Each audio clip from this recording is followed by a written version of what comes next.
शमूएल का दूसरा ग्रंथ अध्याय 17। सलाहकार अहीतोफेल और हूशै।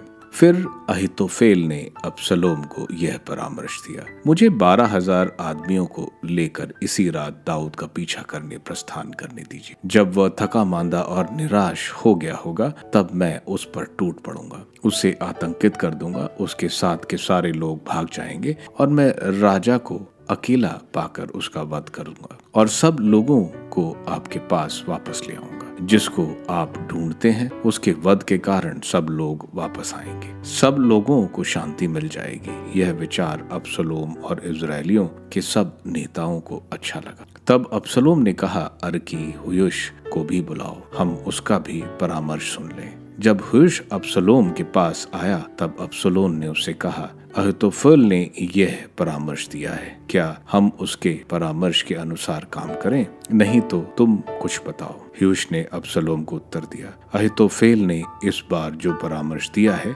वह अच्छा नहीं है। हुयुश ने कहा, आप अपने पिता और उनके योद्धाओं को जानते हैं, वे वीर हैं, वे उस जंगली रीछनी के समान कुपित हैं जिसके बच्चे छीन लिए गए हैं, और आपके पिता युद्ध कला में निपुण हैं। वह सैनिकों के साथ रात नहीं बिताएंगे, अभी वह अवश्य किसी गुफा या किसी अन्य स्थान में छुपे होंगे।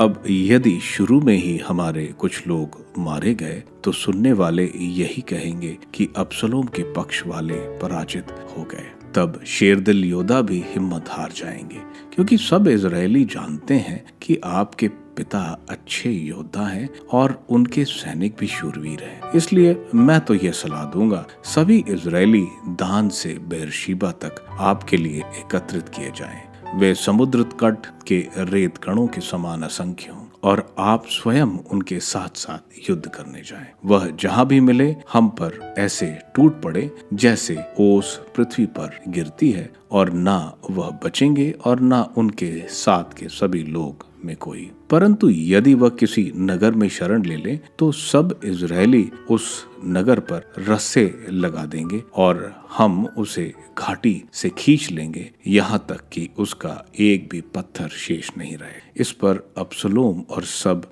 इजरायलियों ने कहा, अर्की हुयुश का परामर्श अहीतोफेल के परामर्श से अच्छा है, क्योंकि प्रभु के विधान से अहीतोफेल का अच्छा परामर्श व्यर्थ रहा, जिससे अबसलोम पर विपत्ति पड़े। इसके बाद हुयुश ने याजक सदोक और अबियातर से कहा, अहीतोफेल ने अबसलोम और इजरायलियों नेता को अमुक सलाह दी और मैंने अमुक सलाह दी है। अब जल्दी संदेश भेजकर दाऊद को बताइए कि वह इस रात को उजाड़ खंड जाने वाले मार्ग के घाटों में ना ठहरे, बल्कि नदी पार करे, नहीं तो राजा और उनके साथ रहने वाले लोगों का वध किया जाएगा। दाऊद को संदेश। योनाथान और अहीमास एन रोगेल में थे। एक दासी को उन्हें वह संदेश देना था जिससे वह उसे दाऊद को बता दें, क्योंकि वे किसी के देखते नगर में नहीं जा सकते थे। किंतु किसी लड़की ने उन्हें देख लिया और अबसलोम को सूचित कर दिया था। अब दोनों ने जल्दी से भागकर बहुरीम के किसी आदमी के घर में शरण ली। उसके आंगन में एक कुआं था, उसके अंदर छिप गए। स्त्री ने उसे एक चादर लेकर कुएं पर फैला दिया और उस पर दाने डाल दिए, जिससे कोई किसी को उसका पता ना चले। अबसलोम के आदमियों ने उस स्त्री के घर में घुसकर पूछा कि अहीमस और योनाथन कहाँ हैं? तब स्त्री ने उन्हें उत्तर दिया, वे जलाशय की ओर गए हैं। ढूंढने पर भी उन्हें कोई नहीं मिला और वे यरूशलेम लौट गए। उनके चले जाने पर वे कुएं से बाहर निकले और उन्होंने दौड़कर राजा दाऊद का संदेश दिया। उन्होंने दाऊद से कहा, जल्दी उठिए, नदी पार कीजिए, क्योंकि अहीतोफेल ने आपके विषय में अमुक सलाह दी है। दाऊद और उसके साथ के लोग ने तुरंत उठकर यरदन पार किया। पांव फटने तक ऐसा कोई नहीं रहा जिसने यरदन पार नहीं किया हो। जब अहीतोफेल ने देखा कि उन्होंने मेरी सलाह के अनुसार काम नहीं किया है, तब वह अपना गधा कसकर अपने नगर लौट गया। उसने अपने घर की व्यवस्था की और फांसी लगा ली। उसकी मृत्यु के बाद उसे अपने पिता के समाधीन स्थान में दफना दिया गया। महनीम में दाऊद।